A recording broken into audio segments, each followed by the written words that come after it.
Los momentos más oscuros de la psique humana han dado origen a las figuras más aterradoras. Aunque sus oleadas de terror terminaron hace mucho, su presencia malévola aún persiste hoy en día. Nadie lo sabía entonces, pero desde 1903 algo muy siniestro ocurría en Alemania. Hasta donde cualquiera sabía, el pueblo estaba a salvo de entidades homicidas y maníacos frenéticos. A pesar de las tensiones sociales que había en ese momento, la gente creía que no corría peligro. De hecho, se sentían tan seguros que algunas personas generosas permitían que individuos indigentes vivieran en sus casas. Una de esas personas caritativas era Karl Denka, un miembro muy querido de su comunidad. Denka nació en un pueblo poco conocido de la Baja Silesia en 1870. Se sabe poco de su vida, salvo que fue acusado de ser mal estudiante y supuestamente huyó de casa joven. Cuando tenía 25 años, su padre falleció. Y aunque perdió el contacto con su familia, aún así heredó una cantidad considerable de dinero. Usó la herencia para comprar una casa con cobertizo y jardín en Münsterberg. Pero Denka tenía un secreto increíblemente oscuro que nadie habría imaginado si no fuera por un evento en particular que revelaría su segunda vida siniestra. El 21 de diciembre de 1924, un hombre sin hogar apareció en la estación de policía. Empapado en su propio fluido vital, hizo una afirmación inesperada. Alegó que acababa de escapar con vida del departamento de Denka. La policía tardó en responder a la acusación porque él era un mendigo y el acusado, un ciudadano ejemplar. Pero tras una determinación médica de que el hombre efectivamente había sido atacado, específicamente con un hacha que le dejó una herida grave en la cabeza, la policía decidió hacerle una visita a Denka. Fue interrogado y admitió haber atacado a la víctima, alegando que había intentado robarle. Aunque la policía fue receptiva a la explicación, llevaron al sospechoso a la celda de detención, donde permanecería mientras se resolvía el asunto. Sin embargo, antes de que pudiera llevarse a cabo una investigación adicional, el sospechoso encontraría su prematura muerte justo ahí en su celda. A pesar de lo sucedido, la policía seguía reacia a creer que Denka pudiera hacer algo malo. No fue hasta la víspera de Navidad, cuando fue a su departamento por sus pertenencias, que descubrirían qué monstruo había vivido entre ellos. En la casa hallaron una estación improvisada para procesar carne, pero las pruebas de laboratorio mostraron que no era de animales. Cientos de huesos estaban esparcidos por el departamento, 240 dientes, pieles deshidratadas y un closet lleno de ropa manchada de rojo. Resultó que desde 1903, Denka había estado cazando a las personas sin hogar que habían dejado sus vidas para vivir en su casa. Mientras las autoridades registraban el departamento incrédulas, descubrían cosas cada vez más perturbadoras. Algunos de los restos humanos en realidad habían sido convertidos en objetos, como cinturones o zapatos. A través de los documentos y papeles de identificación que Denka dejó atrás, los investigadores pudieron identificar positivamente al menos a 20 de sus víctimas, la mayoría de las cuales habían sido dadas de alta de hospitales o prisiones antes de quedar bajo su cuidado. Al tomar en cuenta toda la evidencia descubierta en el departamento, las autoridades se vieron obligadas a aceptar lo obvio y se dieron cuenta de que este ciudadano ejemplar había sido secretamente responsable de más de 40 homicidios. Los crímenes desgarradores rápidamente salieron a la luz pública, causando conmoción en la comunidad. Fue Dean Corll quien llegó a ser conocido como el hombre de los dulces, quien dejó escenas brutales en Houston y Pasadena, lo que sería considerado un homicidio masivo para cuando finalmente se detuvo. El apodo hombre de los dulces se le dio a este asesino serial por su vínculo con la fábrica de dulces Houston Heights. También era conocido por regalar dulces gratis a los niños del vecindario, un hábito inquietante dadas las revelaciones posteriores. Su ola de crímenes comenzó en 1970 y duró 3 años. Durante ese tiempo, acumuló un mínimo de 29 víctimas, las únicas que pudieron ser confirmadas. Se cree que este individuo perturbado fue responsable de muchas más, la mayoría apenas iniciando la adultez. Su actitud encantadora y su amabilidad con los niños lo convirtieron en una figura de confianza en la comunidad, lo que facilitó aún más su método de asesinato. Corll atraía a sus víctimas ofreciéndoles llevarlas a una de sus varias direcciones con la promesa de una fiesta. Pero esas fiestas no eran de globos, luces parpadeantes y música, sino de secuestro, tortura y homicidio por asfixia u otras heridas mortales. A diferencia de la mayoría de los asesinos seriales, el hombre de los dulces no actuaba solo, sino que era asistido por dos jóvenes, David Brooks y Elmer Henley. Se dice que muchas de las víctimas eran amigas de uno o ambos cómplices, lo que facilitaba aún más que se aprovecharan de ellas. Una vez que las víctimas estaban en la casa deseada, los narcóticos y el alcohol dominaban la noche. Todos parecían ignorar la tabla de tortura de madera contrachapada marina en la pared. Tras días de tortura y su muerte, las víctimas se guardaban en un cobertizo para botes en el área metropolitana de Houston. Parcialmente ocultos entre los árboles, solo serían encontrados mucho después, en las últimas etapas de descomposición. Coral era sigiloso y muy organizado, aunque realmente no tenía que serlo. Su persuasión, supuesto encanto y jóvenes cómplices impulsaron su ola de crímenes.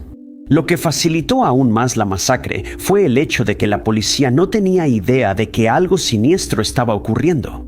No había sospechas de que hubiera un secuestrador ni un maníaco homicida suelto en Houston. Coral nunca fue detenido, ni condenado, ni cumplió ninguna condena en prisión por su ataque psicopático. Pero eso fue porque nunca tuvo la oportunidad y sus fechorías solo se expusieron después de su fallecimiento. En 1973, Coral parecía confiado al evitar sospechas y atrajo a Timothy Curley, de 20 años, a su casa. Los eventos habituales siguieron: narcóticos, alcohol y desmayos. Pero esta vez, algo salió mal. Otra persona había llegado a la casa invitando a su cómplice, Henley. Enojado, Coral esperaría que el cómplice se desmayara para atarlo. Henley, sin embargo, despertó y planeó algo brillante. Mientras Coral le presionaba un arma en la cabeza, comenzó a convencerlo de que lo ayudaría a torturar a los otros cautivos, incluido el invitado no deseado. A medida que la noche avanzaba, Coral dejó su pistola calibre 22 en la mesita de noche mientras comenzaba la tortura. Al ver la oportunidad, enfurecido por lo que estaba sucediendo, Henley la tomó y disparó contra el hombre de los dulces, terminando con su vida rápida y contundentemente. Al día siguiente llamaron a la policía y narraron en detalle los últimos 3 años, exponiendo una de las peores oleadas criminales conocidas. Posteriormente se inició una búsqueda de las víctimas, encontrándose 29 de ellas con evidencia de tortura severa. Algunas de ellas aún están esperando ser identificadas. Aunque muchos pueden considerar irracional el miedo a los doctores, se puede encontrar lógica en las inquietantes historias de profesionales de la salud que se han desviado. Si los sucesos del pasado nos han enseñado algo, sería a no confiar en nadie. La historia tiene casos de practicantes inestables que dañaron intencionalmente a sus pacientes. El doctor Guillermo Palmer, llamado el príncipe de los venenos; Herman Webster Holmes, que asfixió a sus víctimas con gas; José Swango, quien siguió cometiendo crímenes tras ser encarcelado; José Mengele, el médico más malvado y corrupto; y Harold Shipman, uno de los asesinos seriales más notorios de Gran Bretaña. El nombre Harold Shipman es uno que provoca escalofríos entre la comunidad aficionada al crimen real. Nació en 1946 en Nottingham, Inglaterra, y para el mundo exterior parecía ser un niño común y corriente. Para quienes lo conocían de cerca, mostró una personalidad con ideas de superioridad. Shipman también tenía una obsesión por dominar a los demás. Su madre, Vera, fue una influencia poderosa en su vida, y su fallecimiento pareció haber marcado un punto de inflexión en la psicología de este individuo trastornado. Aunque todavía era un hombre joven, en su adolescencia, cuando Vera falleció, Shipman aprendería una técnica específica de exterminio al observar el sufrimiento. Vi cómo la morfina aliviaba el dolor y también podía acabar con la vida de quien sufría. Esta sería su iniciación en el uso de sustancias controladas como técnica para cometer homicidio. Cuando se convirtió en adulto, Shipman estudió en una universidad donde su desempeño fue tan alto que finalmente logró ser admitido en la Universidad de Leeds, donde pudo estudiar medicina. En 1972 se graduó, un grave error que se descubriría mucho después. Después de esto, establecería una práctica médica con sus jefes y compañeros de trabajo, supuestamente ignorando señales de mal comportamiento que, al parecer, eran evidentes desde el principio. En 1974, Shipman fue nombrado miembro del consultorio del grupo Todmorden, ubicado en West Yorkshire. Aquí se expuso su supuesta adicción a los analgésicos y fue inscrito en rehabilitación. Sin embargo, en lugar de que su carrera terminara, se le permitió continuar ejerciendo. En 1977 encontraría trabajo como médico general en Hyde, donde cometería la mayoría de sus homicidios.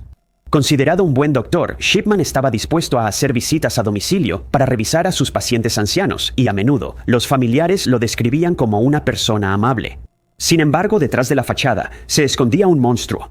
El doctor estaba enfocándose en estos pacientes mayores y su modus operandi nunca flaqueaba. Visitaba a sus pacientes por dolencias leves, pero les inyectaba una dosis mortal de diamorfina, medicamento que se elimina rápido y no aparece en autopsias, salvo que se busque específicamente. Shipman modificaba las notas médicas para mostrar que los pacientes estaban muy enfermos. También animaba a las familias a optar por la cremación con la esperanza de incinerar cualquier evidencia de sus crímenes. Durante los siguientes 21 años, la matanza continuaría sin que nadie lo supiera. Hasta 1998, una mujer de 81 años fue hallada muerta en su casa, pocas horas después de la visita de Shipman. La familia estaba desconcertada por el repentino fallecimiento, sugiriendo que ella había estado en buen estado de salud. Se sorprendieron al descubrir que el testamento de la mujer fue modificado para beneficiar al doctor, heredándole todo. La negativa de Shipman a realizar una autopsia también resultó muy sospechosa. Pero en 2002 sería declarado culpable de 15 cargos de homicidio, un cargo de falsificación y posteriormente sentenciado a cadena perpetua. El destripador de Rostov, Andrei Chikatilo, el carnicero de Rostov, el destripador rojo, era conocido por muchos nombres mientras acechaba la era soviética, cobrando vidas donde quiera que iba. Nacido en 1936 en un pueblo ubicado en el corazón de la Ucrania rural, Chikatilo, junto con el resto de la Unión de Repúblicas Socialistas Soviéticas, sufría grandes dificultades y hambruna que empezaron a diezmar a la población debido a la política de colectivización agrícola de Stalin. Sumado a las dificultades externas, Chikatilo también sufría de agua en el cerebro, una condición conocida como hidrocefalia. Esto le causaría problemas desafortunados más adelante en la vida. Aún más, a su vida problemática se sumó la captura de su padre durante la guerra contra Alemania.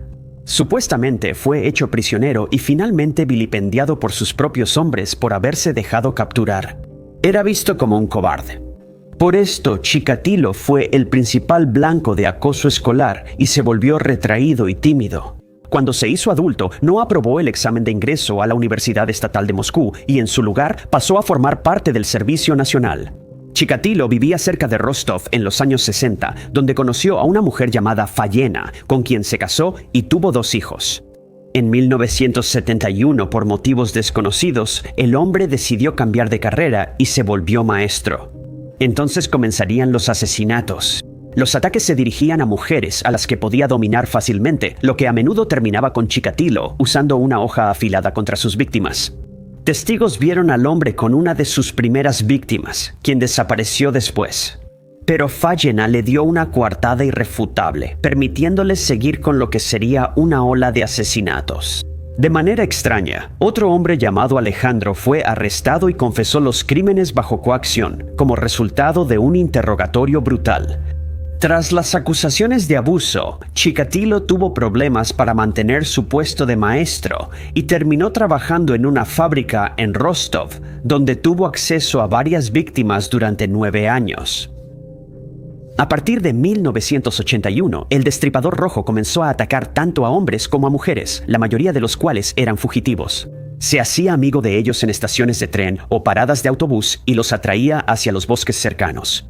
Chikatilo atacaba cuando estaban solos, usando una hoja afilada para mutilar a sus víctimas. En la mayoría de los casos, él quitaba partes del cuerpo, como puntas de lenguas o narices. Sin embargo, su principal enfoque eran los ojos, creyendo que la huella de su rostro permanecía en ellos incluso después de que las víctimas partieran de esta vida. Este modus operandi permitió vincular varios homicidios a un solo hombre. Pero la idea de un asesinato serial estaba siendo suprimida por los medios controlados por el Estado para mantener el orden público. Pero en 1983 todo cambiaría. El mayor Mikhail Fedesov sabía que algo horrible estaba ocurriendo aquí y comenzó a investigar. Su trabajo se enfocaba en enfermos mentales, pero las confesiones de sospechosos interrogados se consideraban poco confiables. Sin embargo, cada crimen generaba más pruebas forenses, dando a las autoridades una nueva perspectiva. Se creía que el maniático tenía tipo de sangre AB, según lo sugerido por el ácido desoxirribonucleico, y se sabía que tenía cabello canoso, el cual fue recuperado en varias escenas. Durante la búsqueda de alguien con esa descripción, Chikatilo fue arrestado por comportamiento sospechoso. El tipo de fluido corporal de Chikatilo fue comparado con la evidencia que tenían y resultó ser una coincidencia. Pero escapó de la sospecha de homicidio y su ola de crímenes continuó. En los años siguientes los cuerpos se acumularon y los detectives seguían sin respuestas. En 1990, Chikatilo fue arrestado de nuevo y al principio negó su participación. Pero al final se abrió con un psiquiatra y reveló los detalles de los asesinatos e incluso llevó a la policía a los lugares donde estaban varios cuerpos. Fueron 56 víctimas, aunque al final pudo haber más. El 28 de junio de 1993, dos patrulleros detuvieron una camioneta Mazda BE 2000 beige modelo 1984 sospechosa. La camioneta circulaba por la autopista Southern State sin placa de matrícula. Tan pronto como el conductor se dio cuenta de lo que estaba pasando, aceleró, esperando evadir a los patrulleros. Salió por la avenida Wantugh, dirigiéndose hacia el norte a 65 millas por hora. Los oficiales perseguían y avisaron a comunicaciones que requerían ayuda. El Mazda aceleró a 90 millas por hora mientras oficiales del condado de Nassau y del departamento de policía de Garden City se unían a la persecución. Durante 25 minutos, la persecución continuó hasta que finalmente el Mazda se detuvo en la acera. El conductor era Joel David Rifkin y fue arrestado de inmediato.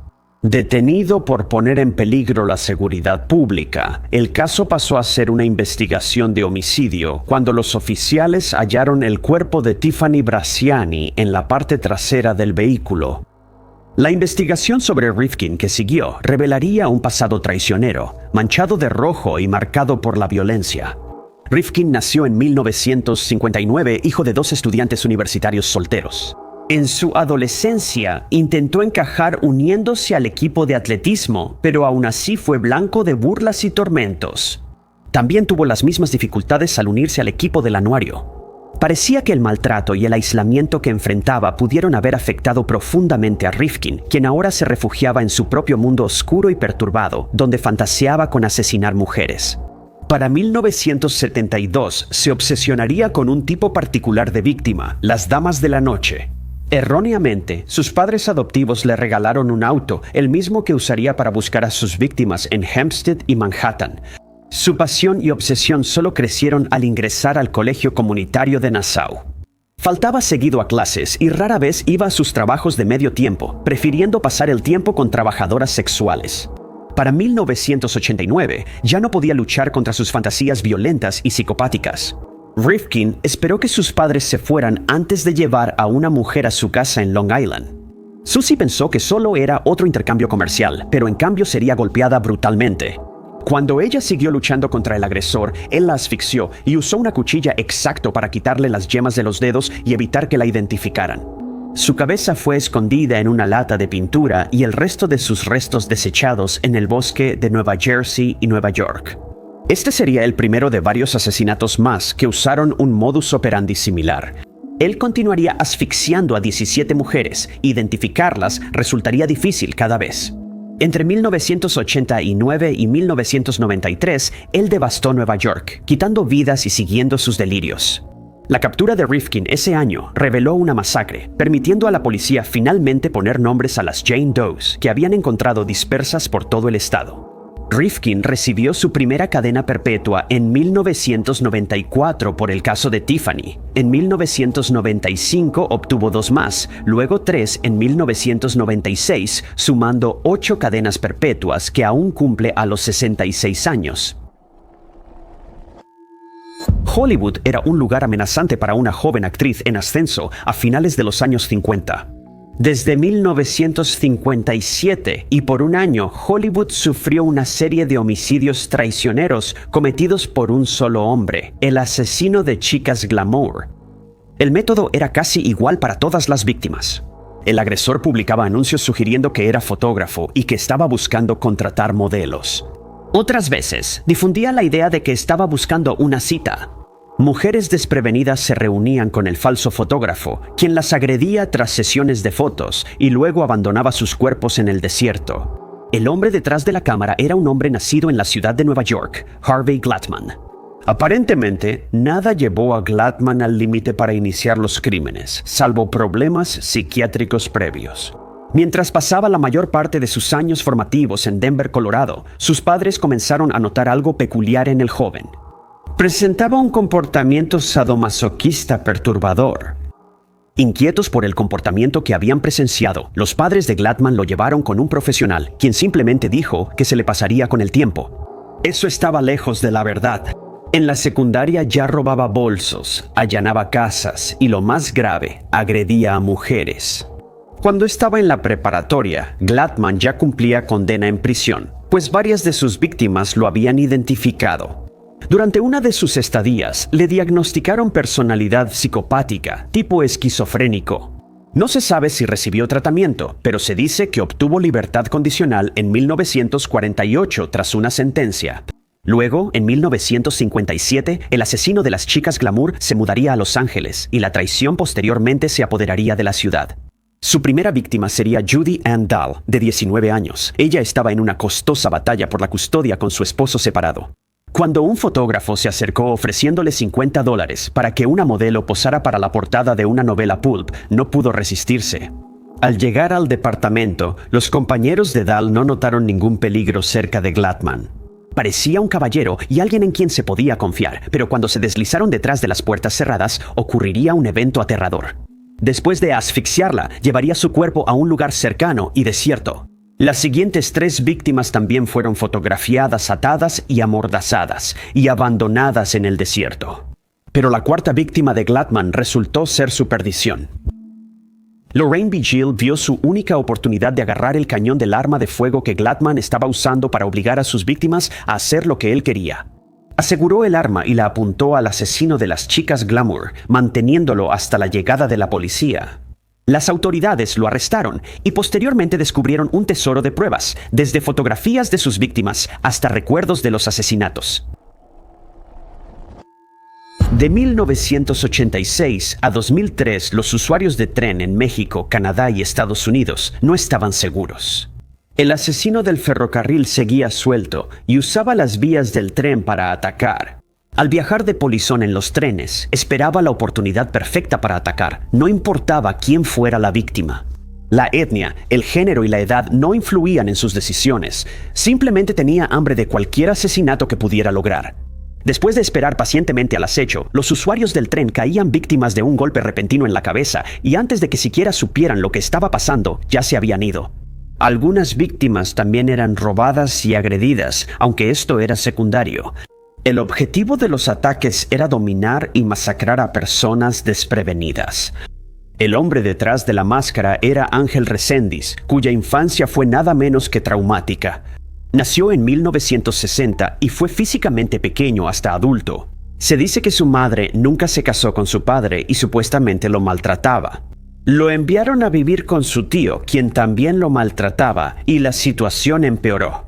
Y también fue agredido por un delincuente local, lo que resultó en que él se escapara. A una edad temprana, Reséndiz vivía en la calle y se vio envuelto en el mundo de los narcóticos. En la adultez, trabajó para una agencia de empleos temporales, pero terminó pasando 11 años en prisión por robo de autos, allanamiento y posesión de armas de fuego. Quedó claro que las dificultades le cobraron factura y al final perdió el control. Desde México, comenzó a viajar por Estados Unidos y Canadá, cruzando las fronteras ilegalmente. Al usar varios alias, pudo evadir a las autoridades durante mucho tiempo, lo que le permitió acumular víctimas. Al usar los ferrocarriles, Reséndiz buscaba a sus víctimas, cada una de las cuales era más pequeña que él y fácil de dominar. Su arma preferida era cualquier cosa que estuviera a la mano en ese momento, picos, piedras o cualquier otro objeto contundente y fácil de manejar. También usaba una manta para cubrir a la víctima, o cualquier otro método para bloquear su visión y así salirse de su campo de vista inmediato. Tras cada brutal homicidio, Reséndiz solía quedarse cerca de las casas de sus víctimas para comer. Luego tomaba objetos sentimentales de ellos y su licencia de conducir, supuestamente para conocerlos mejor. Frecuentemente regalaba los objetos que tomaba a su esposa, hija o madre, quien vivía en Rodeo, México. Aunque robó varios objetos valiosos e importantes, Reséndiz siempre dejaba el dinero en efectivo. Al aparecer más cuerpos en Estados Unidos con el mismo modus operandi, los investigadores comenzaron a relacionarlos. Gracias a la forencia, determinaron que todos los homicidios estaban conectados y cometidos por el mismo autor. En junio de 1999, Reséndiz fue puesto en la lista de los más buscados del FBI con recompensa de $50,000. Ese mismo mes, las autoridades contactaron a la hermana del asesino del ferrocarril, prometiendo que se le garantizaría seguridad personal en prisión, se le permitirían visitas regulares y se le harían evaluaciones psicológicas. Esa evaluación determinó que Reséndiz tenía esquizofrenia paranoide y sufría de intensas alucinaciones. La hermana logró convencer a Reséndiz de entregarse, y el 13 de julio, eso fue exactamente lo que hizo. Fue juzgado por homicidio en primer grado, la evidencia era abundante y fue declarado culpable de 15 homicidios. Jack Unterweger tiene un pasado turbio, marcado por abandono infantil y alcoholismo. En su adolescencia temprana recurrió al delito y con solo 16 años fue arrestado y encarcelado por asalto. Tras salir de prisión, Unterweger mostró signos de reforma al convertirse en escritor durante su condena hasta 1990, llegando a ser admirado por destacados intelectuales austriacos. Para 1991, Unterweger sería aclamado como periodista, llegando a Los Ángeles con asignaciones de medios austriacos. Este criminal reformado iba a descubrir la oscuridad de la ciudad y se insinuó entre la multitud de Hollywood, visitando la sede del departamento de policía e incluso acompañando a los oficiales de patrulla. Pero por la noche, la fachada de periodista de Unterweger caía y él se convertía en la misma oscuridad que estaba investigando. Ese verano fue al centro. Recogió a 3 trabajadoras sexuales, las asfixió con su lazo y arrojó sus cuerpos en el bosque cercano, colocándolos en posiciones obscenas. Este modus operandi que él aprendió en Austria llevó a 7 víctimas al mismo destino siniestro. Unterweger era increíblemente inteligente y carismático y mostraba síntomas del clásico narcisista maligno. Así podía mezclarse entre la gente y manipular para aparentar inocencia. Con su personalidad, logró crear un escudo real contra funcionarios de justicia austriacos, psiquiatras criminales reconocidos, autores y otras figuras importantes. Las autoridades austríacas seguían considerando a Unterweger sospechoso de los asesinatos en serie ocurridos entre 1990 y 1991 antes de que viajara a Estados Unidos. No encontraron nada que sugiriera que él estuviera relacionado de alguna manera, pero ante la falta de alternativas era la única opción que quedaba. Pero al irse a Estados Unidos perdieron contacto con él. Los criminólogos decían que los asesinos seriales suelen actuar cerca de casa y no dejan rastros entre 2 continentes. Esto era justamente lo que Unterweger hacía, siendo el primer asesino serial global conocido. Siendo tan articulado y cautivador como era, Unterweger continuó con los ataques, creyendo que era un hombre libre. Era una mezcla de Ted Bundy y Hannibal Lecter, por lo que muchos creen que debió ser el principal sospechoso. Como esto coincidía con otros eventos notables, los asesinatos de las trabajadoras sexuales quedaban opacados. En 1992 la suerte de Unterweger se terminó. Supuestamente, tras ser alertado por periodistas de que la policía se acercaba a él, huyó a Miami. Sin embargo, fue hallado pronto, detenido y enviado a Australia, donde el ácido desoxirribonucleico de un solo cabello rubio, hallado en su BMW, perteneciente a una víctima de homicidio, fue la prueba clave para condenarlo. Al final, muchas de las condenas dependieron precisamente de este ácido desoxirribonucleico y de la característica ligadura del asesino. De joven, Eric Edgar Cook no quería nada más que encajar. Era tímido, torpe socialmente y avergonzado de su apariencia. Cook nació con labio leporino y era nervioso, por lo que era blanco de abusadores escolares. Incluso cuando le repararon el labio, era muy consciente de la imperfección que había quedado. La casa tampoco era mejor, y por las noches salía a la calle para huir del ambiente indiferente. Él y sus 2 hermanos soportaban el temperamento violento de su padre. Como el mayor, Cook enfrentaba la peor parte. Las cosas no mejoraron en su adolescencia. El rechazo que enfrentó culminó en una furia ardiente que alcanzó su punto máximo cuando se le negó la entrada al coro de la iglesia, lo que resultó en que él lo incendiara. Este sería el primer delito que cometió y pronto comenzó a involucrarse en actos de allanamiento y robo en la zona local. Por supuesto, fue castigado por estos delitos, pero nunca dejó de presumir sus crímenes ante sus compañeros para impresionarlos. Cuando Cook fue adulto joven, su vida parecía ir por buen camino. Se unió al ejército, esperando un nuevo comienzo y ser aceptado en la sociedad. Solo 3 meses después, fue rechazado y dado de baja por sus antecedentes de la infancia. Aunque esto lo desequilibró, aún así logró mantener la calma, se casó e incluso tuvo 7 hijos. Un día, todo ese rechazo y enojo volvieron de golpe, y como cuando era niño, Cook salió a caminar por las calles de noche. Pero esta vez era por otra razón. Buscaba presas desprevenidas. Aunque llevaba una vida familiar normal, Cook inició una serie de asesinatos brutales sin un patrón claro. Fueron al azar y adoptaron formas como asfixia y empalamientos sangrientos. A veces usaba un arma de fuego, una diferente cada vez. Perth, Australia, quedó impactada por el terror provocado por un solo maníaco desconocido. El comportamiento y la inconsistencia del asesino hicieron increíblemente difícil para la policía atraparlo. Las investigaciones y la cacería de un solo perpetrador finalmente comenzaron. La policía entrevistó a más de 30 hombres mayores de 12 años, tomó sus huellas y realizó pruebas de disparo de 60,000 rifles calibre 22, usados en varios asesinatos. Entonces finalmente sucedió. En agosto de 1963 se encontró un rifle escondido en un arbusto. La balística confirmó que había sido utilizado en una de las víctimas. Así que la policía colocó un arma duplicada en el arbusto, atada a una línea de pescar, y esperaron. Semanas después, Cook pasó y tomó el arma oculta. Fue capturado y el miedo que azotó Perth durante 4 años finalmente terminó. El llamado visitante nocturno fue capturado. Aunque al principio lo negó, Cook finalmente confesó todo. Eileen Wuornos y su hermano Keith fueron abandonados por sus padres y adoptados por una familia de Troy, Michigan, que en realidad eran sus abuelos biológicos. A partir de entonces, su crianza pareció ser bastante normal y crecieron junto a otros 2 niños adoptados. El único otro incidente desafortunado fue que una quemadura por incendio dejó cicatrices en el rostro de Wuornos, después de lo cual se hizo evidente su temperamento explosivo. A partir de entonces, la joven encontró difícil hacer amigos, lo que solo aumentó su angustia. Cuando Wuornos descubrió quiénes eran realmente sus padres adoptivos, la tensión invadió el hogar. Y más tarde afirmaría que su abuelo era en realidad un hombre bastante controlador, violento físicamente y perturbado. En la escuela la apodaron Cerda del Cigarrillo porque ofrecía favores a cambio de cigarrillos. Wuornos solía escaparse de casa y acabó en un centro de detención juvenil. Siendo joven, dejó la escuela y vivió entre la casa de Wuornos, el centro de detención, autos abandonados y bosques. Las cosas mejoraron para Wuornos, quien a los 20 años se estableció con Louis Gratz Fell, un hombre rico. Pero debido a su temperamento violento e ingobernable, se divorciaron y ella comenzó una vida delictiva.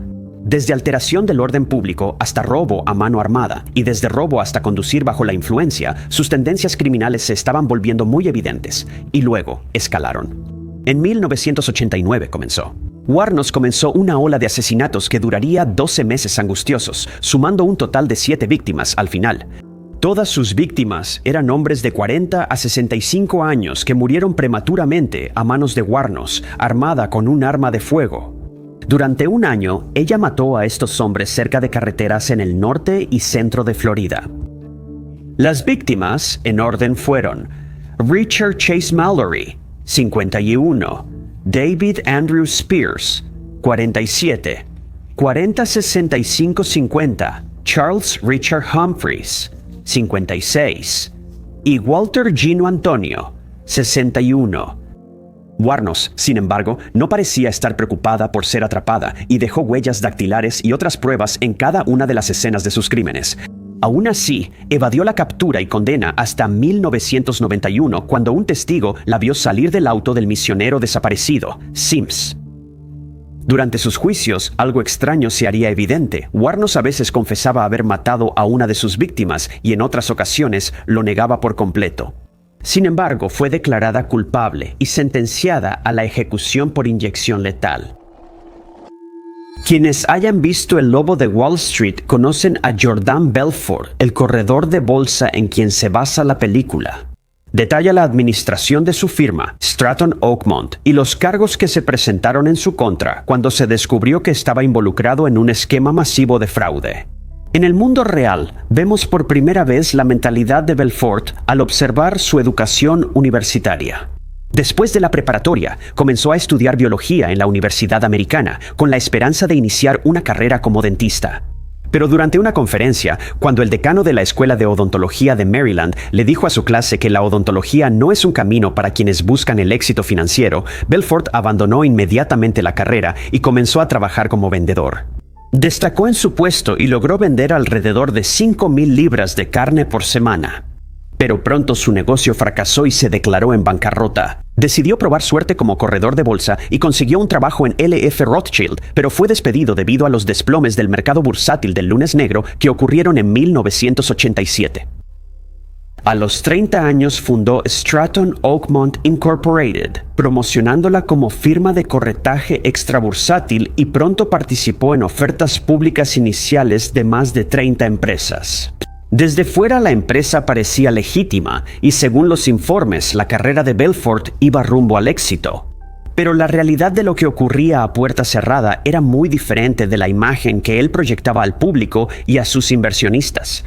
Se descubrió que Stratton Oakmont participaba en un fraude de valores llamado Pump and Dump, inflando el precio de sus acciones con declaraciones falsas para aparentar legitimidad. Así podía vender las acciones más caras tras comprarlas baratas. Una vez que estas acciones se vendían, el precio caía drásticamente de inmediato y los propietarios de esas acciones perdían mucho dinero al instante.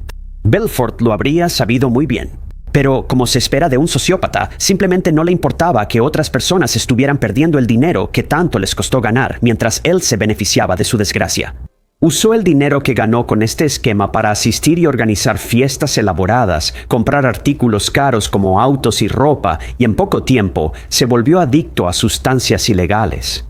Con el crecimiento de la empresa, Belfort empleó a más de 1,000 corredores y la compañía gestionó acciones por más de $1,000 millones. Pero la empresa era acosada frecuentemente por la ley, sobre todo por la Asociación Nacional de Corredores de Valores. Sin embargo, Belfort continuó con sus actividades fraudulentas y parecía no estar muy preocupado por el hecho de que lo investigaban constantemente, posiblemente debido a su naturaleza sociópata, lo que le hacía sentirse superior a los demás. Probablemente pensaba que nunca lo descubrirían. En 1996, la empresa fue cerrada por la Asociación Nacional de Corredores de Valores y Belfort fue arrestado. Se declaró culpable de fraude y recibió una sentencia de 4 años en prisión, pero fue liberado después de cumplir menos de 2. Luego se convirtió en informante del FBI y proporcionó testimonio contra muchos de sus antiguos colegas. Calígula es famoso como el emperador romano loco por sus conductas extrañas, erráticas y crueles. Pero en tiempos modernos, a medida que aprendemos más sobre psicología, se cree que probablemente era un sociópata o incluso un psicópata. Siempre será recordado como uno de los emperadores más notorios de Roma. Después de su nacimiento, fue nombrado Gayo Julio César y desde el inicio de su vida comenzó a aprender sobre política. Como su padre, Germánico, era general en el ejército romano y su madre, Agripina, junto con Germánico, eran miembros de la dinastía Julio Claudia. Pasó gran parte de su juventud acompañando a su padre en campañas militares y demostró ser muy popular entre los legionarios del ejército. Le proporcionaron un uniforme militar en miniatura, incluyendo botas, que se llamaban caligae, lo que llevó a su apodo de Calígula, que significa botita. Sin embargo, usó su nombre completo tras ser coronado emperador. Después de viajar a Egipto en el año 10, su padre contrajo malaria y falleció. Pero Agripina insistió en que había sido envenenado por el gobernador por órdenes de Tiberio. Él y Agripina tuvieron una relación difícil tras la muerte de Germánico. Finalmente la exilió junto a su hermano tras ser acusados de traición. Calígula fue a vivir con su bisabuela, pero cuando ella también falleció, vivió con su abuela. Los hermanos de Calígula fueron declarados enemigos públicos y también exiliados, y él, junto con sus 3 hermanas, permaneció en Roma como rehenes. Tiberio finalmente falleció en el año 37 después de Cristo, y aunque se especuló que Calígula pudo haber sido responsable, aún así fue coronado emperador. Pero con este nuevo sentido de poder surgieron problemas muy serios. Calígula ahora podía hacer lo que quisiera, creando leyes a su antojo y rompiéndolas cuando le daba la gana. Gobernaba con mano de hierro y sus súbditos no se atrevían a oponerse. Frecuentemente tenía aventuras con las esposas de sus funcionarios y se jactaba de ello ante ellos. Tenía poco respeto por la vida de los demás. En una ocasión asistí a una ceremonia donde debía matar a un toro con un martillo, pero decidió usar el arma contra el sacerdote presente en su lugar, acabando con su vida sin motivo alguno. Pronto se obsesionó con el oro y querer cada vez más. Esparcía monedas de oro en el suelo para poder caminar sobre ellas. Ponía panes de oro en su mesa de comedor y bebía cócteles hechos de vinagre y perlas derretidas. Tan enamorado de sí mismo, construyó un templo dedicado a su propia imagen.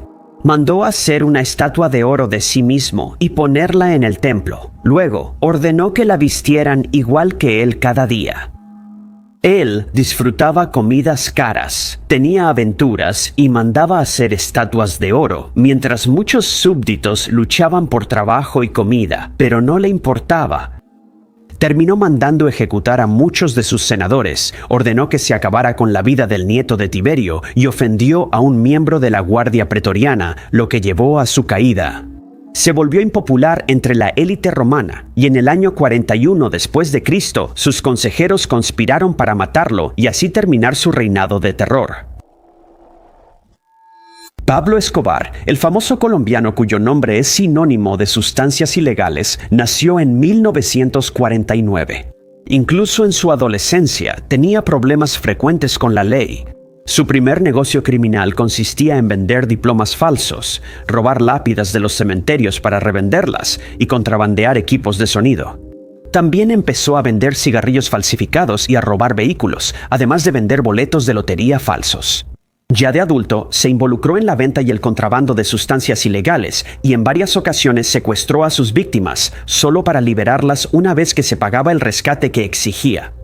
Estableció rutas de contrabando hacia Perú después de fundar su propio cártel, y no pasó mucho tiempo antes de que también comenzara a traficar sustancias ilegales a Ecuador y Bolivia. Esto fue solo el comienzo de un enorme imperio que eventualmente gobernaría con la ayuda del gobierno sandinista de Nicaragua y de Cuba. Comenzó a apuntar a funcionarios del gobierno para asesinarlos, y no pasó mucho tiempo antes de que estuviera traficando alrededor de 70 toneladas de sustancias ilegales a los Estados Unidos. Como era de esperarse, a menudo se enfrentaba a la policía, a políticos e incluso al público, lo que llevó a eventos violentos que costaron la vida de muchas personas, pero nunca la de Escobar. Ni policías ni jueces estaban a salvo si se le oponían. Por sus actividades ilegales, pronto fue de los más ricos del mundo, ganando unos 420 millones de dólares semanales. Compró aviones privados, varias casas costosas y organizaba fiestas lujosas a las que asistían sus colegas y miembros de otros sindicatos del crimen. Pronto tuvo tanto dinero que no sabía qué hacer. Así que recurrió a guardarlo en almacenes y a enterrarlo en campos. Por eso, mucho del dinero se perdió y no se recuperó. En su casa más valiosa, la Hacienda Nápoles de 36 millones, mandó construir un campo de fútbol, erigir estatuas de dinosaurios, instalar una plaza de toros y finalmente estableció un zoológico. Contaba con una pista de aterrizaje, así podía volar hacia y desde la mansión cuando lo necesitara. El zoológico tenía cebras, elefantes, avestruces, camellos y jirafas, la mayoría introducidos ilegalmente al país. También era conocido como un asesino despiadado que no dudaba en matar a quien se le opusiera o no estuviera de acuerdo con él. Se estima que, por sus órdenes, hasta 4,000 personas fueron ejecutadas. Y en una ocasión llegó al extremo de hacer explotar un avión porque creía que un hombre que trabajaba con la policía en su contra iba a bordo. Finalmente, se vio obligado a huir de la ley, pero sugirió entregarse bajo una condición, que él mismo construyera las prisiones donde sería encarcelado. Esta sugerencia fue aceptada y construyó la prisión, la catedral. El edificio contaba con fax, teléfonos, computadoras, alberca, sauna, cascada y club nocturno. Permaneció allí por un tiempo, pero después de ordenar la ejecución de 2 rivales en la prisión, se dispuso que fuera trasladado a una prisión normal, pero escapó antes de que sucediera. Se retiró a su escondite en Medellín, donde fue localizado y en el tiroteo resultante fue herido y perdió la vida. Mucha gente cree que si Pablo Escobar no hubiera sido un sociópata, nunca se habría involucrado en estas actividades ilegales cuando era adolescente, y quizás su vida habría sido muy diferente. Gengis Khan, líder histórico, es reconocido por su brillantez estratégica e innovación militar. Hoy en día se le considera un sociópata que no se detenía para conquistar tantas áreas como fuera posible. Khan y sus 2 hijos usaron sus brillantes estrategias militares para conquistar tribus desde el Adriático hasta el Océano Pacífico y lograron llegar a Finlandia, Hungría, Croacia, Polonia, Vietnam y Japón, por nombrar solo algunos países. Khan formó un imperio del tamaño de África y para 1240 ya había conquistado gran parte del planeta. O eso se creía, pues Australasia y las Américas eran desconocidas para los mongoles entonces. Aunque esto parecía una hazaña imposible para solo un grupo de guerreros, la verdad es que Khan libró batallas en más de un frente al mismo tiempo. Y mucha gente cree que logró el éxito que tuvo gracias a la destreza de los mongoles en el tiro con arco. Eran excelentes jinetes y podían acertar a pequeños objetivos a distancia mientras galopaban a gran velocidad. Esta era una habilidad que gran parte del mundo aún no había aprendido, lo que significaba que las fuerzas de Khan eran superiores. Además, vivía bajo un código de rendirse o morir, y la mayoría de los enemigos que se enfrentaban a él optaban rápidamente por lo primero para evitar lo segundo. Algunos historiadores lo consideran un genio adelantado a su tiempo, mientras que otros creen que era un líder bárbaro que eliminaba a sus enemigos sin remordimiento ni pensarlo 2 veces. También se ha sugerido que sus tendencias sociopáticas provenían de su infancia, la cual estuvo lejos de ser ideal. A la edad de 9 años, los enemigos de su padre lo envenenaron y su madre fue exiliada de su tribu. Ella tuvo que criar sola a sus 7 hijos y Khan se encargó de cazar y mantener a la familia. Se cree que, siendo joven, él y su medio hermano discutieron por comida y que él lo mató. Se casó cuando aún era un adolescente. Poco después, él y su esposa fueron secuestrados por una tribu rival y él obligado a la esclavitud. Logró escapar y para cuando se convirtió en adulto, había aprendido a pelear como guerrero y empezó a reunir un ejército. Habló con los líderes de las tribus cercanas, con quienes forjó alianzas. Esto dio inicio a las conquistas de Gengis Khan, quien se propuso conquistar el mundo. Se cree que hasta 40 millones de personas perdieron la vida gracias a sus campañas, lo que resultó en una reducción del 11% de la población mundial. Considerando que Bernie Madoff dirigió uno de los esquemas Ponzi más grandes de la historia, no es sorprendente saber que era un sociópata. Para llevar a cabo un esquema así, se necesita una falta de consideración por el bienestar de los demás. Él robó dinero a muchas personas a sabiendas, pero aparentemente no se veía afectado por su pérdida. Después de que se descubrieron sus tratos nefastos y enfrentó la justicia, afirmó que las 2 décadas engañando a inversionistas, incluso amigos, lo pusieron bajo mucha presión y que sus víctimas compartían la culpa. Agregó que cuando sus inversionistas se dieron cuenta de que podía lograr rendimientos de 2 dígitos, debieron haber notado que no todo era como parecía. Esto es un rasgo clásico de los sociópatas, en el que la culpa se desvía de la persona culpable para obtener simpatía, aunque no esté justificado de ninguna manera. Madoff ha insistido en que no es un sociópata y que los medios lo han retratado injustamente como un criminal que siempre quiso engañar. Afirma que al empezar operó siguiendo las reglas. Pero, según él, después conoció a algunas personas sin escrúpulos que lo obligaron a asumir pérdidas y luego no lo compensaron. Afirma que no tuvo opción y recurrió a engaños y delitos, culpando de nuevo a otros por sus decisiones. Todo inició en 1980, aunque Madoff afirmaba que su esquema Ponzi comenzó en 1992. Recaudó millones de particulares, fondos de cobertura, organizaciones benéficas y fondos de pensiones, asegurando tener una estrategia de inversión única que haría ganar mucho dinero a sus inversionistas. Pero todo esto era una artimaña, ya que más tarde se descubrió que nunca había negociado acciones para las cuentas de sus clientes. Mostraba continuamente rendimientos positivos que para el año 2000 llamaron la atención de Harry Markopoulos, un analista financiero, quien entonces alertó a las autoridades.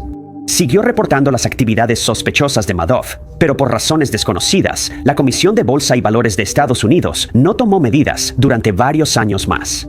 Para el año 2008, sus clientes habían empezado a solicitar reembolsos por un total de $7,000 millones, pero él no pudo reunir el dinero. Luego confesó a sus hijos que el negocio era una gran estafa y había defraudado a sus inversionistas por unos $50,000 millones, aunque los fiscales después alegaron que la cifra llegaba a $64,000 millones. En diciembre de 2008 ya no pudo ocultar su engaño a las autoridades y se entregó a la policía. En ese momento no pudo explicar nada. Pero en los años siguientes ha señalado a muchas personas en un intento de absolverse de la culpa.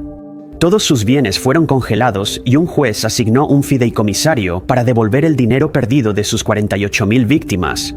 Finalmente se declaró culpable de todos los cargos. Charles Manson no necesita presentación para quienes tienen interés en asesinos seriales, ya que probablemente es el más famoso de todos los tiempos.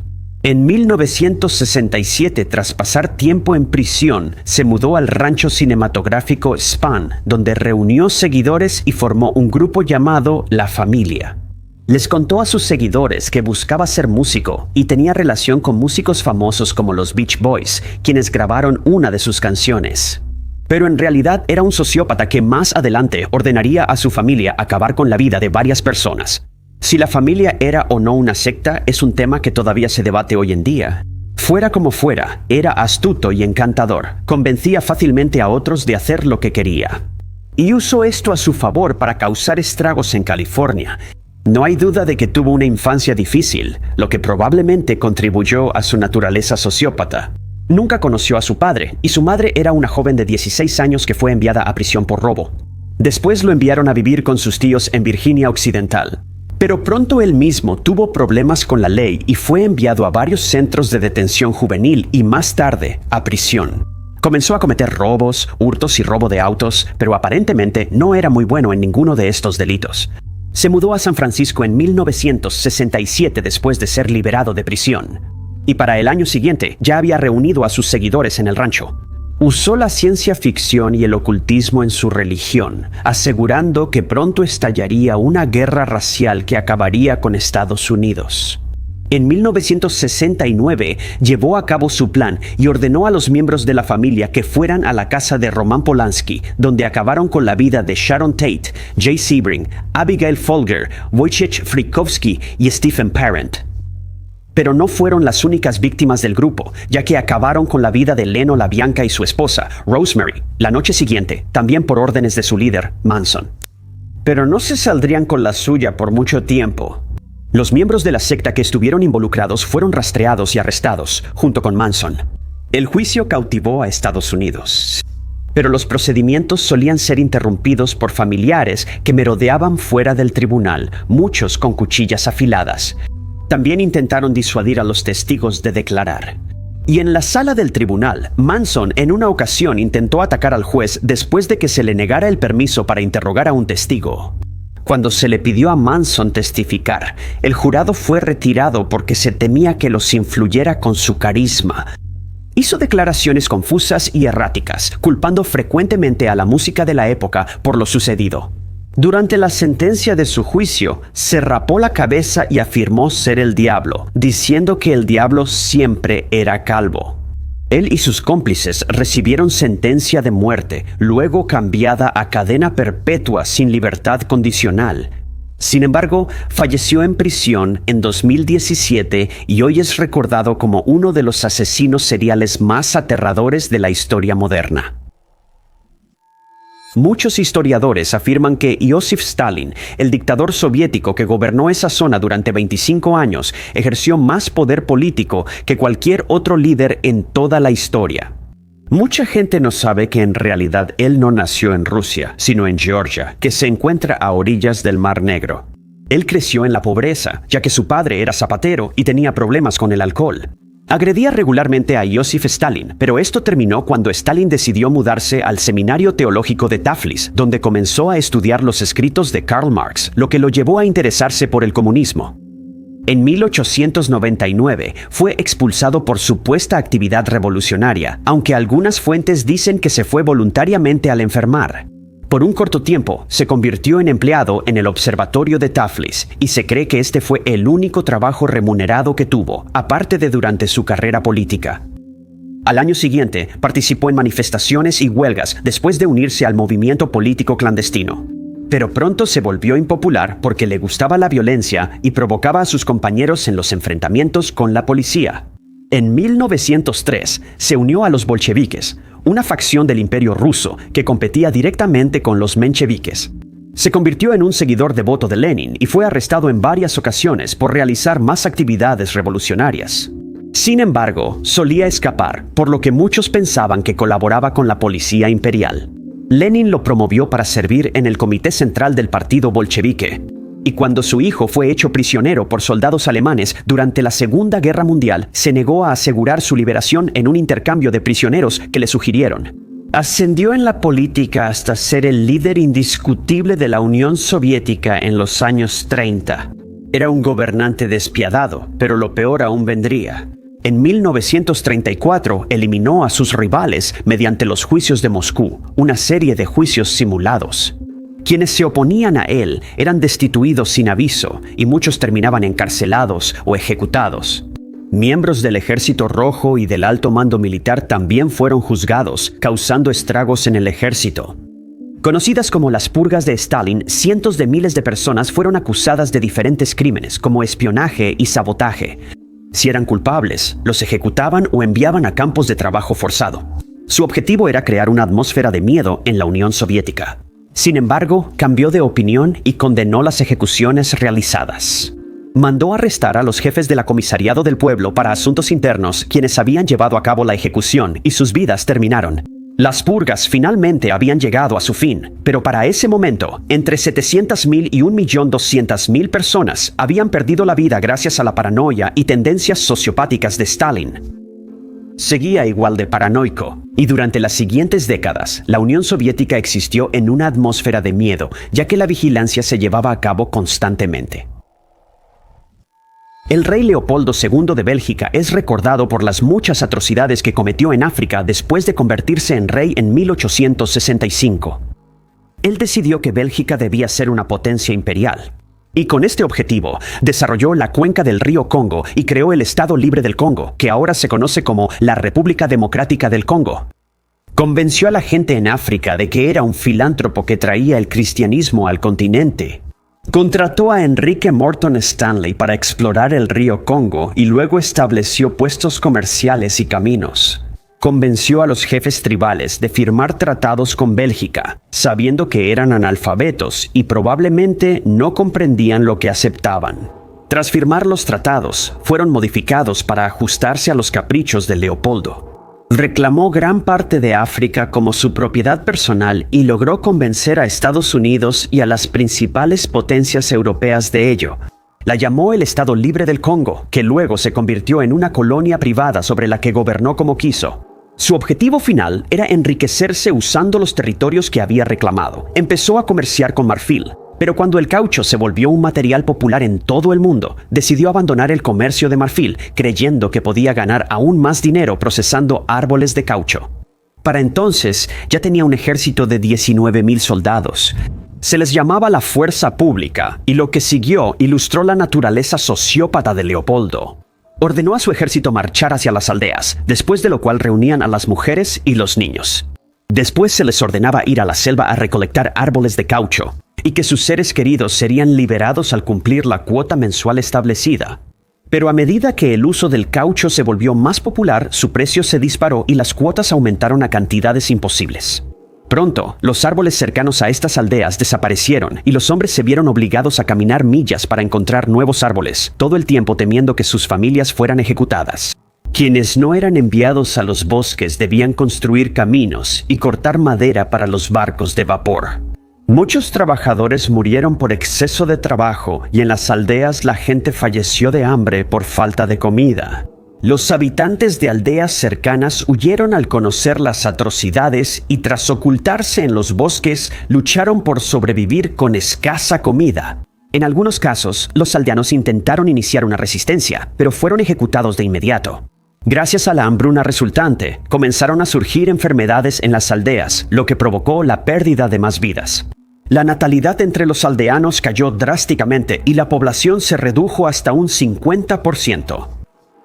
La comunidad internacional finalmente notó las acciones de Leopoldo y tuvo que renunciar a sus territorios adquiridos ilícitamente, pero insistió en que el gobierno belga le compensara por la pérdida. Leopoldo finalmente falleció en 1909 después de sufrir una embolia. Desde una edad temprana, Ismail Enver Pachá mostró señales de que algún día se convertiría en un gran líder. Organizó la Revolución de los Jóvenes Turcos en 1908 y en 1911 fue clave en la defensa de Libia ante los italianos.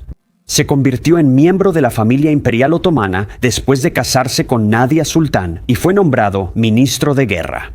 Entró en una alianza con Alemania, pero sufrió una gran derrota en el puesto fronterizo de Sarikamish, en Armenia, donde luego decidió liderar una campaña contra Rusia. Esto aparentemente sacó a la luz su naturaleza sociópata, ya que tomó muy mal la derrota y se volvió contra los soldados armenios y su propio ejército. Ordenó que todos fueran despojados de sus armas y títulos, después de lo cual fueron enviados a batallones de trabajo, pero allí fueron ejecutados sumariamente.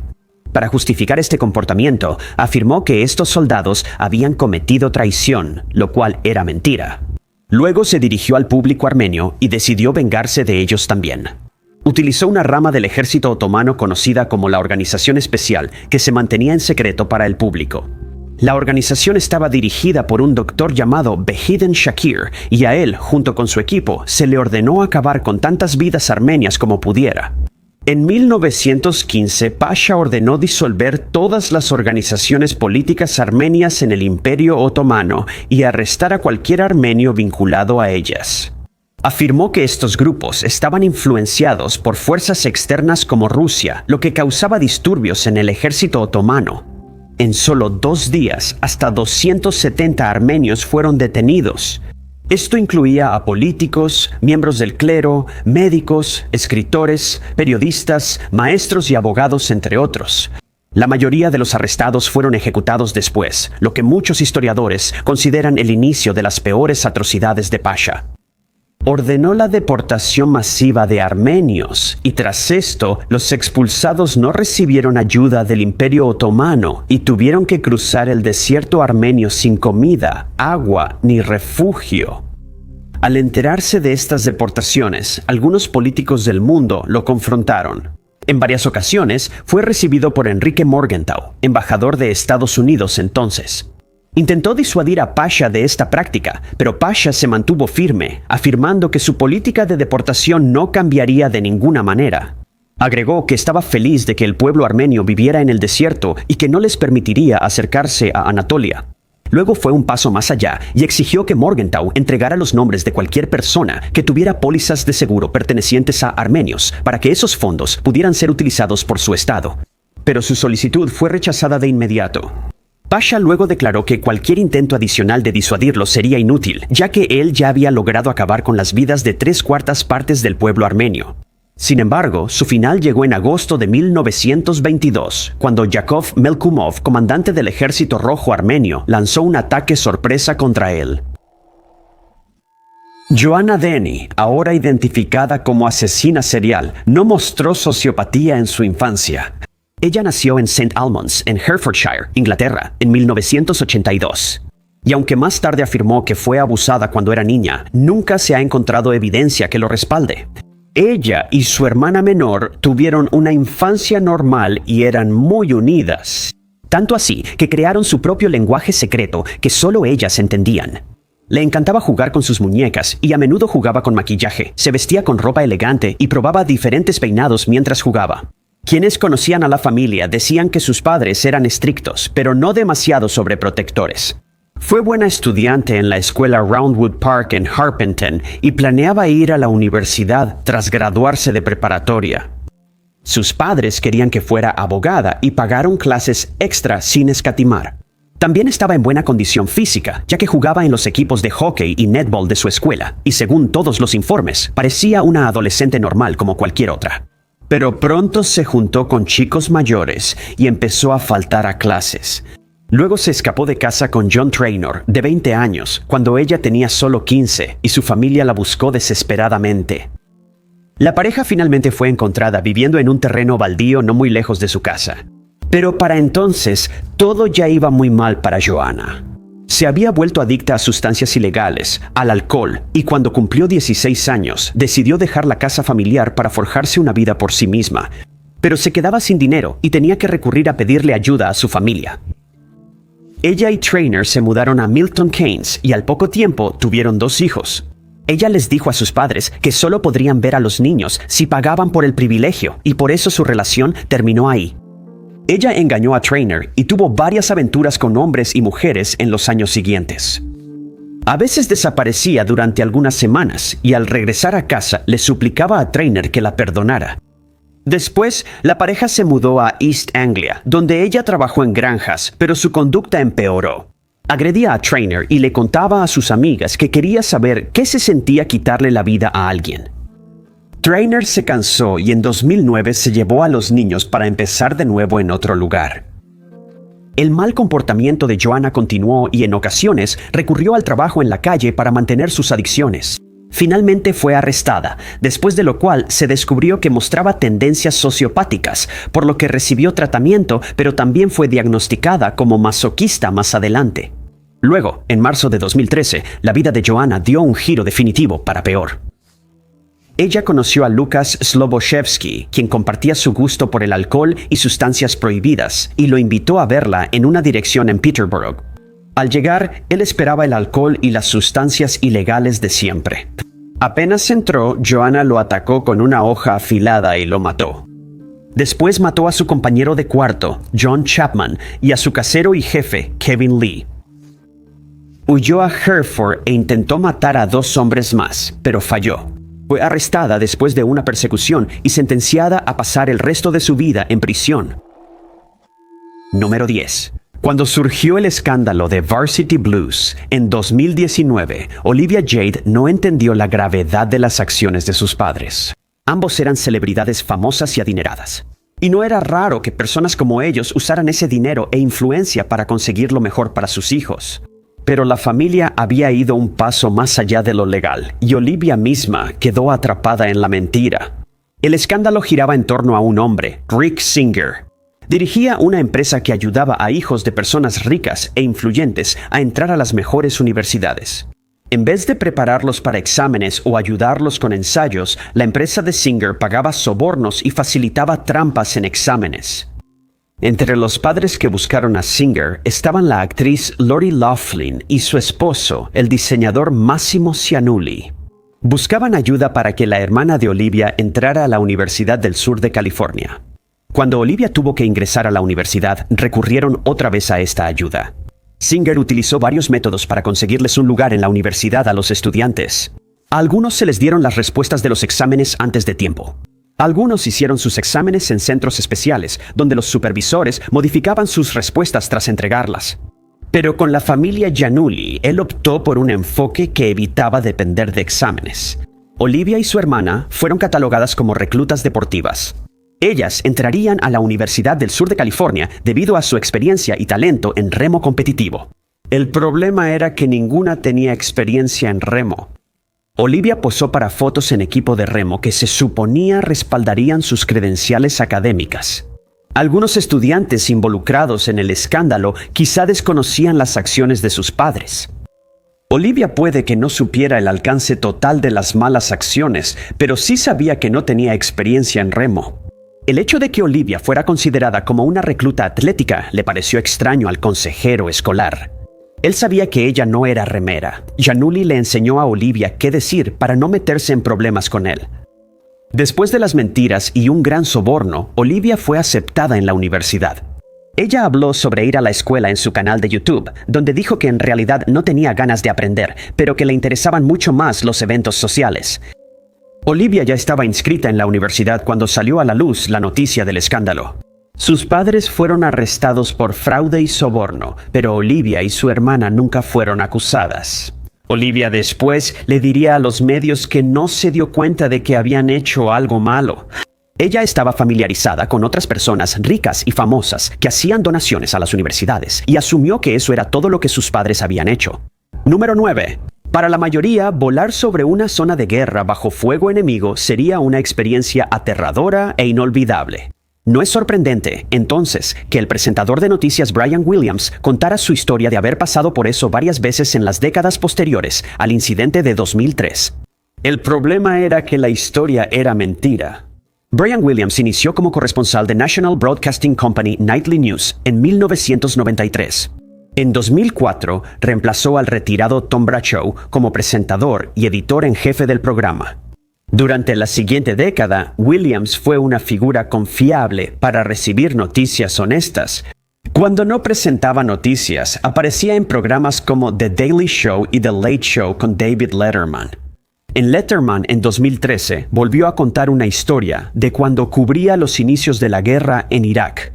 Según Williams, él volaba en un convoy de helicópteros Chinook cuando fueron atacados por enemigos en tierra. El helicóptero en que él y su equipo volaban fue alcanzado por un proyectil y dañado. Todos los helicópteros del convoy soltaron su carga y se vieron obligados a aterrizar en medio del desierto. Por suerte, él volaba con el pelotón de tanques de Estados Unidos que rodeó los helicópteros derribados y protegió a la tripulación varada de los enemigos. La mayoría de los espectadores en casa se habrían sorprendido con la historia, pero había algunos viendo que estaban más familiarizados con lo que sucedió. De hecho, ellos habían estado en el helicóptero en cuestión y no recordaban que Williams estuviera ahí. Sin embargo, nadie confrontó a Williams por eso en ese momento. En enero de 2015, Williams contó la historia de nuevo. Esta vez estaba en las noticias nocturnas e intentaba hacer un segmento elogiando el trabajo de uno de los soldados que lo había mantenido a él y al resto del equipo a salvo. Tras el programa, National Broadcasting Company subió un clip a Facebook donde los soldados presentes pudieron revelar la verdad. Lo que Williams describió realmente sucedió. Un grupo de helicópteros sí fue atacado y se vio obligado a aterrizar. Por suerte, no hubo heridos, pero los helicópteros sufrieron graves daños. Pasó más de media hora antes de que los helicópteros que transportaban a Williams y a su equipo llegaran. Ellos formaban parte de otro grupo, con los soldados trabajando en misiones completamente diferentes. El equipo había estado siguiendo la historia del ataque por la radio, y Williams estaba muy emocionado por ello. Al aterrizar, grabaron la aeronave dañada antes de irse tras la tormenta de arena. Tras ser confrontado, Williams respondió en Facebook y admitió haber mentido. Más tarde se disculparía en el noticiero, pero incluso con la disculpa vino una mentira. Ahora afirmaba que habían estado siguiendo directamente al helicóptero que fue atacado, la misma historia que se reportó en 2003, poco después de que el incidente realmente ocurriera. Después de 12 años, el recuerdo del evento y la historia que reportaron se mezclaron, y Williams lo recordó incorrectamente. Al investigar los reportes de Williams, se hallaron más mentiras. Algunas eran exageraciones de historias con el tiempo y otras totalmente falsas. Después de la investigación, Williams fue degradado a presentador de noticias de última hora, pero permaneció al aire hasta 2021. Número 8. En 2005, el tenista Mariano Puerta estaba en la cima de su carrera. Pero todo eso se vendría abajo cuando dio positivo por una sustancia prohibida. Una falta casi termina con su carrera, pero una mentira salvó a Puerta de un castigo grave. En junio de 2005, Puerta llegó a la final del Abierto de Francia. Se enfrentó a Rafael Nadal. Como Puerta, Nadal nunca había llegado a una final de Grand Slam. Nadal ganó y Puerta obtuvo el mejor resultado de su carrera como subcampeón. El mundo del tenis ya estaba concentrado en otros torneos cuando surgieron noticias de que un jugador argentino dio positivo por una sustancia prohibida. Algunos jugadores pudieron ser responsables, pero Puerta negó ser el atrapado. Pero para diciembre estaba claro que él era la persona que había dado positivo. Esta sería la segunda infracción de Puerta. Años antes, Puerta había dado positivo por clenbuterol. Era una sustancia química que se encontraba en medicamentos para el asma, pero también tenía aplicaciones para mejorar el rendimiento, así que fue incluida en la lista de sustancias prohibidas. Recibió una suspensión de 9 meses como castigo. Si Puerta era hallado culpable otra vez, enfrentaba suspensión de por vida. La sustancia era Atilafree. Al igual que la otra sustancia, tenía usos médicos, pero seguía estando prohibida. Puerta afirmó que no había ingerido la sustancia conscientemente. Antes de que se diera a conocer la noticia, les dijo a los reporteros que ni siquiera tomaba jugo de naranja, porque le preocupaba mucho tomar accidentalmente algo que no debía. Pero no podía controlar lo que hacían las personas a su alrededor. Le dijo al tribunal que su esposa tomó el medicamento por dolor menstrual. Después él tomó del vaso ya contaminado con el medicamento. La sustancia solo se encontró en cantidades mínimas y era mucho menor de lo que se necesitaría para afectar realmente el rendimiento de Puerto. Considerando todo esto, el tribunal no quiso castigar a Puerta demasiado severamente como penalización. Fue suspendido 8 años, pero lo consideraron muy severo y luego lo redujeron a 2 años. Aún así, eso afectaría seriamente su carrera, pero Puerta pudo volver a jugar de manera competitiva en 2007. La carrera de Puerta nunca recuperó el nivel que tenía antes de su suspensión. Volvió a conseguir algunas victorias, pero se retiró en 2009. Fue solo años después de su retiro que Puerta admitió la verdad. Según Puerta, había tomado pastillas que le dio un amigo de su entrenador. Incluían cafeína y ginseng, de los cuales Puerta estaba al tanto. También contenía pequeñas cantidades de la sustancia prohibida. Eso no debió causar muchos problemas a Puerta, pero admitió que consiguió las pastillas por medios no del todo legales. Número 7. Antes de debutar como actor, Brian Dennehy sirvió 5 años en el Cuerpo de Marines de Estados Unidos. Su experiencia aportó autenticidad a sus interpretaciones, pero recalcó que las guerras reales no se parecen a las películas. Contaba su experiencia en la Guerra de Vietnam y las heridas que sufrió sirviendo a su país. En 1999 se descubrió que todo era mentira. En entrevistas con Dennehy, el tema de la Guerra de Vietnam surgía frecuentemente. Mientras promocionaba su película, El vientre de un arquitecto, afirmó que su experiencia en Vietnam lo liberó.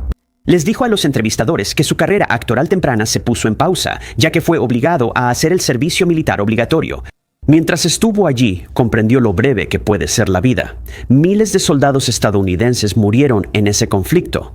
Aunque Dennehy logró salir con vida, se dio cuenta de que la vida podía terminar en un instante. Cuando regresó a la vida civil, decidió perseguir la carrera que realmente quería. Dennehy comenzó a actuar en el teatro. Fue solo 2 años después del final de la Guerra de Vietnam que hizo su debut en el cine. Al principio tuvo papeles menores, pero pronto trabajó regularmente y luego obtuvo roles principales.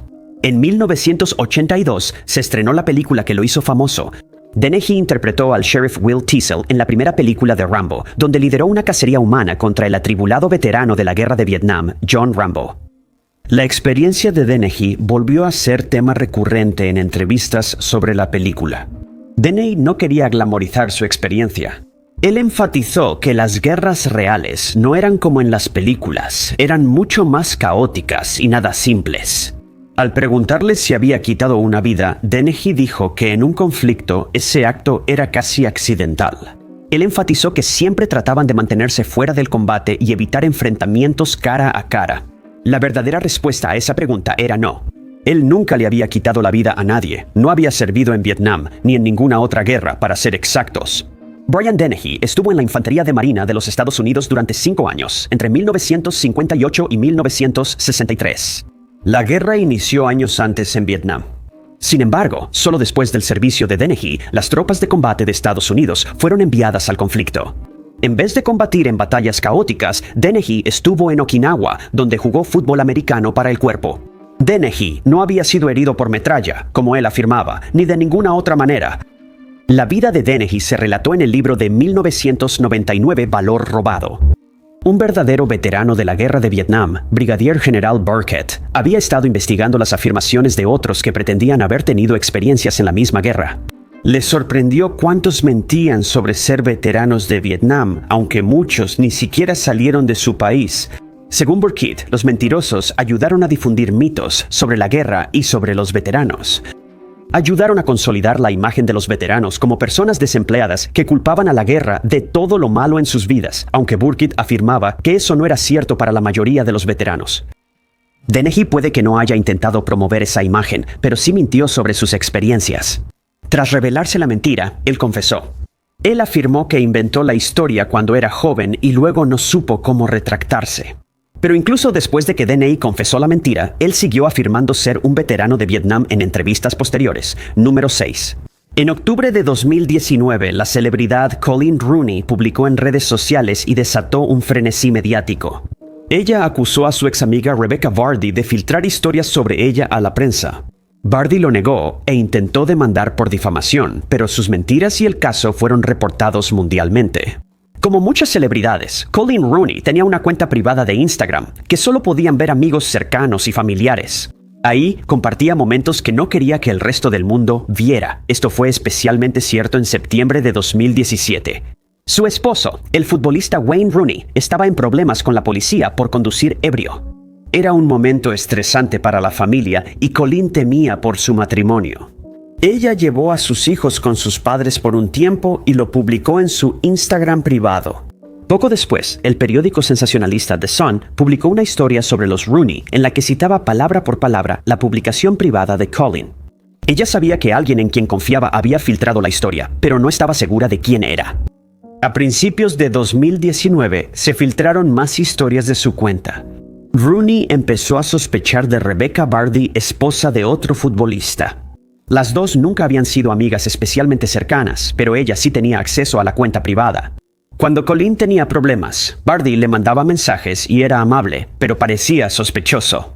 Coleen cambió la configuración de su cuenta de Instagram, haciendo que solo Vardy pudiera ver ciertas historias. Luego hizo publicaciones sobre ir a México para ayudar con el nacimiento de una niña y sobre la inundación del sótano de su casa. Las historias eran completamente ficticias, pero eran lo suficientemente creíbles. Ambas veces, las historias salieron después en The Sun. La única manera en que el periódico pudo haber obtenido información sobre las historias fue a través de las publicaciones en la cuenta de Instagram de Coleen, y la única persona que podía ver esas publicaciones era Vardy o alguien usando su cuenta. Rooney anunció la noticia en octubre de 2019. Vardy negó cualquier mala conducta. Rooney demostró que solo la cuenta de Vardy vio las publicaciones sobre la inundación y el viaje a México, pero Vardy dijo que alguien más pudo acceder a su cuenta. Pocas personas le creyeron. En 2020, Vardy inició acciones legales contra Rooney para limpiar su nombre. Ella intentó demandar a Rooney por difamación. En estos casos, la mejor defensa es decir la verdad. No es posible demandar por daños si esos daños fueron causados por una declaración verídica. Rooney debía probar que Vardy era responsable de las filtraciones. En un juicio que duró una semana, se mostraron mensajes de texto entre Vardy y su agente. Los mensajes trataban de filtrar historias a la prensa, pero solo una fracción pudo verse.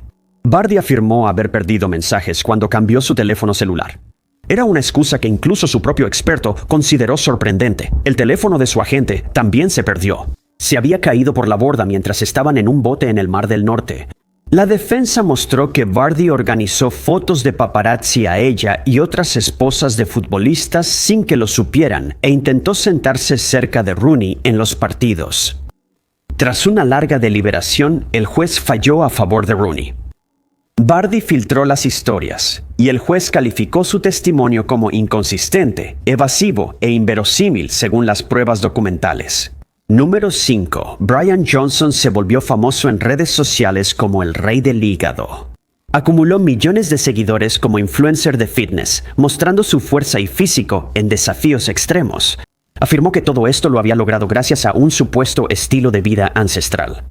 Pero en diciembre de 2022 admitió que esto era una mentira. La industria del fitness y la dieta es un gran negocio. La investigación en salud humana evoluciona constantemente, por lo que a muchos les cuesta seguir cuál es la dieta más saludable. Es más fácil acudir a personas que parecen tener el mejor estilo de vida y seguir sus consejos. Los problemas de imagen corporal y condiciones como la disforia muscular también son un problema creciente. Cada vez más personas con estas condiciones buscan respuestas en quienes quieren imitar. En 2021, Johnson se volvió una de esas personas. Para cuando empezó a publicar en redes sociales como el rey del hígado, ya tenía un negocio exitoso vendiendo suplementos basado en su filosofía de vida ancestral. Johnson no inventó la idea de regresar a una forma de vida más simple. Varios influencers de fitness y estilo de vida aseguran que comer como los cavernícolas es la manera en que el cuerpo humano debe sobrevivir. Aunque los científicos no coinciden en que nuestros antepasados comieran las dietas que promueven estos influencers, la teoría ha sumado muchos seguidores. Pero aunque Johnson no era la única persona que promovía esto, él creó una marca siendo más extremo. Johnson afirmaba que estaba reincorporando a su vida elementos que habían sido eliminados por la vida moderna. Esto implicaba comer órganos animales crudos, ejercitarse intensamente y mostrar masculinidad estereotipada. El primer guión mostraba a Johnson trayendo las compras, pero lo descartó porque no lo consideraba un trabajo de hombre. Johnson tenía la apariencia para respaldar las afirmaciones de que ese estilo de vida era el mejor para mantenerse en forma físicamente. En los comentarios de sus videos en Instagram y TikTok, la gente preguntaba si modelaba o le sugería dedicarse al fisicoculturismo competitivo. Era un estilo de vida que él vendía a sus fans, o primales, como él los llamaba. Él afirmaba que cualquiera podía desarrollar su físico y que ese estilo de vida también mejoraba la salud mental de los jóvenes. Pero poco después de que Johnson debutó en redes sociales, otros influencers de fitness dudaron que todo fuera tan natural como decía. Johnson fue entrevistado por medios y podcasts. Frecuentemente surgía la pregunta sobre el uso de sustancias para mejorar el rendimiento. Johnson siempre negaba usar hormonas o sustancias para su físico. En 2022, se le presentó evidencia que no pudo negar. Otro youtuber, More Plate, More Dates, publicó un video titulado La mentira del rey del hígado. El video incluía correos electrónicos enviados por Johnson, donde detallaba exactamente qué sustancias estaba tomando. En el correo, afirmó haber entrenado 35 años. Al llegar a sus 40, le era cada vez más difícil mantener ese estilo de vida. Estaba trabajando con una farmacia para encontrar una mezcla de hormonas y sustancias que lo ayudaran, lo cual sumaba $11,000 al mes. Johnson siguió publicando videos en sus redes sociales después de esto, pero ya no recibe la atención que recibía antes. Número 4. En enero de 2013, un sitio web deportivo publicó una historia extraña sobre Manti Te'o de Notre Dame, estrella de fútbol americano universitario, quien ganó admiración por su fortaleza tras la muerte de su abuela y su novia. Una pista enviada al sitio web reveló que no todo era como parecía. Según Te'o, conoció a su novia en 2009. Ella era estudiante en la Universidad de Stanford y se conocieron cuando Te'o jugó un partido contra el equipo de Stanford. Se llamaba Linae Kekua y, como Te'o, era de ascendencia samoana. Intercambiaron teléfonos y durante años hablaron seguido. Kekua se interesaba en el fútbol americano. Era multilingüe y talentosa en la música. Según Te'o, se encontraban cuando ambos visitaban Hawái y, con el tiempo, comenzó una relación romántica. La carrera universitaria de fútbol americano de Te'o crecía junto con su relación. En 2012, él fue una de las estrellas del equipo y ayudó a Notre Dame Fighting Irish a lograr 12 victorias. Las cosas empezaron a ponerse difíciles en la vida familiar de Te'o en algún momento a principios de 2012. Kekua sufrió un accidente y fue llevada al hospital de urgencia. Te'o no podía acompañarla, pero la llamaba cada noche. Se dormían hablando por teléfono. En el hospital, Kekua supo que tenía leucemia. Parecía estar respondiendo al tratamiento y, de hecho, fue dada de alta del hospital el 10 de septiembre. Pero al día siguiente, las cosas volvieron a empeorar. Ella falleció esa noche o al día siguiente, a pocas horas de la abuela de Te'o. Fue devastador para el joven futbolista, pero prometió a su novia jugar en su honor. Ayudó a ganar contra Michigan State ese fin de semana. Al revisar los reportes de noticias de esa época, se notaron algunas inconsistencias, pero nadie se dio cuenta de nada. Sería fácil confundir algunos detalles dado todo lo que había pasado, pero esto no era una simple confusión. Line Kekua no existió, fue un engaño. Al publicarse la historia en enero de 2013, se asumió que Te'o estaba involucrado. Supuestamente la había conocido varias veces y parecía imposible que no lo supiera. Pero la verdad era que él no tenía idea de que todo era una estafa hasta diciembre. Meses tras la supuesta muerte de Kekua, alguien que decía ser ella llamó. Hasta mandó fotos como prueba. Ella dijo que fingió su muerte para huir de personas vinculadas a sustancias ilegales. Te'o había mentido sobre haber conocido a Kekua antes, ya que no quería que su familia creyera que tenía una relación con alguien que nunca había visto. No sabía que Kekua lo engañaba todo el tiempo. Número 3. Por años, la vida de Elizabeth Finch parecía sacada de los programas en los que trabajaba, como Anatomía, según Gray. Tenía un cáncer muy raro que necesitaba tratamiento continuo. Había pasado por una serie de incidentes traumáticos que la dejaron con condiciones de salud mental debilitantes. Tuvo que suspender el soporte vital de un hermano que fue cruel con ella al crecer. Pero las historias eran solo eso, historias. Finch trabajó en Anatomía de Grey de 2015 a 2022, escribió 13 episodios y produjo 172. Algunas de las tramas que se introdujeron en la serie provenían de la propia vida de Finch, o al menos de la vida que ella les contaba a sus amigos y compañeros de trabajo. Había sido una de estas historias la que le consiguió el puesto en primer lugar. Mientras trabajaba en otro programa, le diagnosticaron una forma extremadamente rara de cáncer de hueso. Aunque los doctores no le dieron mucha esperanza, ella siguió trabajando durante su tratamiento. También escribió un ensayo sobre su experiencia para la revista Elle. Los productores de Grey's Anatomy quedaron impresionados y Finch se unió al equipo, convirtiéndose en el experto en cáncer del programa. Su enfermedad requería tratamiento continuo, por lo que tenía más experiencia que nadie en ese ámbito. Eso incluía a otros sobrevivientes que trabajaban en el programa. Ella incluyó una trama donde un personaje tenía el mismo cáncer que ella y enfrentaba a los doctores como ella lo hizo. Pero no fue solo en su propia vida donde Finch encontró inspiración. Otra trama surgió de una historia traumática contada por una amiga. Fuera del trabajo, una amiga de Finch sufrió un ataque violento. Finch se ausentó del trabajo para sobrellevar la pérdida y buscó ayuda en una clínica de salud mental. Ahí conoció a su futura esposa, otra paciente de la clínica llamada Jennifer. Las dos se hicieron amigas cercanas y después de su tratamiento comenzaron un romance. A principios de 2020 se casaron. Poco después, las mentiras de Finch comenzaron a desmoronarse. Jennifer, enfermera capacitada, notó inconsistencias en las historias de Finch. Al revisar sus redes sociales, notó que Finch no perdió cejas ni pestañas durante la quimioterapia. Había fotos con vendajes en el sitio donde habría estado un puerto de quimioterapia, pero Jennifer sabía que Finch no tenía cicatriz ahí. Los vendajes estaban mal hechos y no eran obra de un profesional médico. También había evidencia de otras mentiras. La historia de Finch sobre perder a un amigo en un ataque violento no era cierta. Ella había dicho a sus compañeros que su hermano murió, pero él estaba vivo. Trabajando como doctora en Florida, Finch fue confrontada sobre las mentiras. Primero dijo que tuvo cáncer y al recuperarse siguió con la historia porque disfrutaba la atención. La falta de cicatriz de puerto probó que era mentira. Elizabeth Finch nunca tuvo cáncer. No hubo ningún tratamiento en curso ni complicaciones. Nunca tuvo un trasplante de riñón. En 2022, Disney abrió una investigación sobre las mentiras de Finch y ella fue puesta en licencia administrativa antes de renunciar. Número 2. Tonya Harding es una de las patinadoras artísticas más famosas que nunca ha ganado una medalla olímpica. Su carrera en el patinaje sobre hielo se vio truncada después de que su exesposo orquestara un ataque contra su rival en 1994. Durante años, Harding afirmó no saber del ataque antes de que ocurriera. No fue hasta un especial de ABC sobre ella, titulado Verdad y Mentiras, que admitió la verdad. Los Juegos Olímpicos de Invierno de 1994 se celebraron en Noruega en febrero. A Estados Unidos se le permitió enviar a 2 atletas para la competencia individual femenina y hubo una competencia feroz para ganarse esos lugares.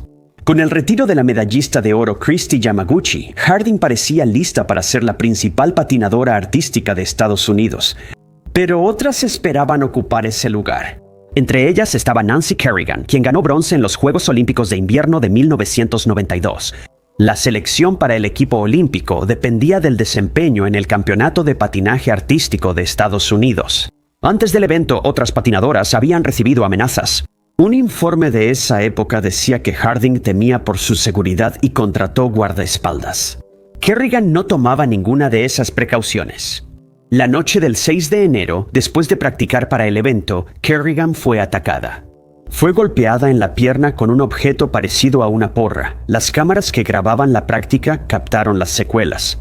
Su padre la cargó mientras ella lloraba de dolor, preguntando por qué le había pasado algo así. Mientras Kerrigan estaba hospitalizada, el campeonato siguió. Harding ganó, superando a Michelle Kwan. Kerrigan no pudo competir. Afortunadamente, el ataque no le rompió ningún hueso. Podía caminar, pero tenía demasiado dolor para competir en el campeonato. Pero todas las patinadoras estuvieron de acuerdo en que ella se había ganado su lugar en el equipo olímpico y que debía ir en lugar de Quan. Ya se estaba llevando a cabo una investigación sobre el ataque. No pasó mucho tiempo antes de que las sospechas recayeran sobre Harding. El FBI entrevistó a su séquito y un guardaespaldas confesó la verdad. Jeff Gallulli, ex esposo de Harding, planeó el ataque. El acto lo cometió el sicario Shane Stant, pero los más cercanos a Harding eran los verdaderos responsables. Harding negó su participación en el ataque y se sorprendió al conocer la verdad, pero el FBI no le creyó. Le dijeron a Kerrigan que, sin pruebas, creían que era la mente maestra. Harding, hasta el día de hoy, ha negado ser la persona responsable. Más tarde, ella afirmó que Gallulli era violento y temía por su vida cerca de él. Cuando iniciaron los procedimientos legales, Harding se declaró culpable de conspirar para obstaculizar la justicia. Ahora afirmaba que se enteró después de que Gallulli estaba detrás del ataque, pero no había dado información al respecto. A Harding le impusieron una multa, servicio comunitario y 3 años de libertad condicional. Compitió en los Juegos Olímpicos, pero luego le prohibieron participar en otras competencias. Número 1. Los atletas olímpicos representan a sus países en el escenario mundial. Antes de los Juegos de 2016 en Brasil, se advirtió a los atletas de Estados Unidos que debían comportarse y respetar a sus anfitriones. Todo iba bien hasta que el nadador Ryan Lochte reportó un aterrador robo a mano armada. Fue un robo armado que nunca ocurrió. Antes de los Juegos Olímpicos de Río, hubo mucha especulación en los medios sobre la seguridad de la ciudad. Río era conocida como una de las ciudades más peligrosas del mundo. El gobierno intentaba combatir esa reputación, pero las historias de turistas secuestrados y llevados a cajeros seguían siendo comunes. La seguridad se incrementó durante los Juegos, pero eso no impidió que algunos atletas tuvieran problemas. Nadie resultó gravemente herido, pero parecía que algunos atletas estuvieron cerca durante el fin de semana central del evento de 2 semanas. Ryan Lochte fue uno de los nadadores más exitosos en la historia de Estados Unidos. Ya había ganado varias medallas olímpicas antes de Río. El 9 de agosto de 2016 ganó otra medalla al obtener oro en el relevo 4x200 metros libre. Días después, Lochte y los nadadores estadounidenses celebraron su éxito en una fiesta organizada por autoridades francesas. El grupo se divirtió, quedándose fuera hasta bien entrada la madrugada. Pasaban de las 5 de la mañana cuando por fin tomaron un taxi de regreso a la Villa Olímpica, trayecto de 30 minutos a 1 hora. Cuando el grupo fue captado por las cámaras de seguridad en la villa, parecían seguir de buen ánimo. Lochte fue visto agitando sus credenciales y parecía no tener problemas. Poco después, se supo que el grupo fue víctima de un robo a mano armada. La madre de Lochte contó la historia y él la confirmó después. Según Lochte, el taxi en el que viajaban fue detenido por hombres que se hacían pasar por policías. Sin uniforme ni luces, solo con una placa de policía, ordenaron a los nadadores tirarse al suelo. Lochte se resistió, diciendo a los falsos oficiales que no hicieron nada malo ni se tirarían al suelo. En ese momento el ladrón apuntó su arma a Lochte y él cedió. Los ladrones robaron carteras y dinero, pero dejaron credenciales y pasaportes. La policía de Río de Janeiro comenzó de inmediato a investigar el crimen. Pero los nadadores afirmaron que no podían recordar el color ni la marca del taxi, ni exactamente dónde había ocurrido el crimen. No tenían ningún detalle para que la policía pudiera investigar. La policía tampoco pudo encontrar al taxista que había sido atacado, y no pasó mucho tiempo antes de que saliera la verdad a la luz. Lochte primero cambió su historia, diciendo que se habían detenido en una gasolinera para usar el baño cuando fueron atacados, pero la policía creía que en realidad había sucedido algo completamente diferente en la gasolinera. Uno de los otros atletas confesó la verdad. Los nadadores fueron confrontados al detenerse en la gasolinera y dañar la propiedad. Intentaron irse, pero el dueño quería que los atletas pagaran por los daños. Un guardia de seguridad detuvo el taxi y los obligó a bajarse. Los hombres pagaron $20 estadounidenses y $100 brasileños. Al conocerse la verdad, el Comité Olímpico y Natación de Estados Unidos suspendieron a Lochte 10 meses por mentir. Los otros nadadores fueron suspendidos por 4 meses. Muchas gracias por vernos. Si te gustó este video, asegúrate de darle like. No olvides suscribirte y activar la campanita para recibir notificaciones de nuestros próximos videos. Mi nombre es Tyke Knots. Nos vemos en el próximo video.